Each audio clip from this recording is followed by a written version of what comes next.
యేసు రక్తమే జయం పరిచర్య ప్రైజ్ ద లార్డ్. సెప్టెంబర్ 4వ తేదీ 2024. ఈరోజు దేవుని వాక్యము, నిన్ను ఏమాత్రమును విడువను, నిన్ను ఎన్నడను ఎడబాయను అని ఆయనయే చెప్పెను గదా. హెబ్రీయులకు రాసిన పత్రిక 13వ అధ్యాయం 5వ వాక్యము. అవును క్రీస్తునందు ప్రియులారా, నీ దేవుడనైన నేను భయపడకుము, నేను నీకు సహాయం చేస్తానని చెప్పుచు నీ కుడి చేతిని పట్టుకొనిచున్నాను అని దేవుని వాక్యం సెలవిస్తుంది. పరాక్రమము గల సురుని వలె యెహోవా నీకు తోడై ఉన్నాడు అన్న విషయాన్ని మరవకుము.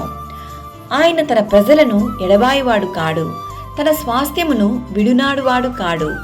ఈరోజు వాక్యం వింటున్న ప్రియ సహోదరి సహోదరులారా, ఈ లోక సంబంధమైన మనుషులు నీ పరిస్థితి బాగోలేదని నిన్ను విడిచి వెళ్ళిపోవచ్చు, నిన్ను హేళన చేసి మాట్లాడవచ్చు. కానీ ఆ దేవాది దేవుడు నిన్ను చేయి విడువడు, నిన్ను సిగ్గుపరచనివ్వడు. నీ అవమానములకు ప్రతిగా రెట్టింపు ఘనత నొందుదురు అని దేవుని వాక్యం సెలవిస్తుంది. నీతిమంతునికి కలుగు ఆపదలు అనేకములు, వాటన్నిటిలో నుండి యెహోవా వారిని విడిపించును.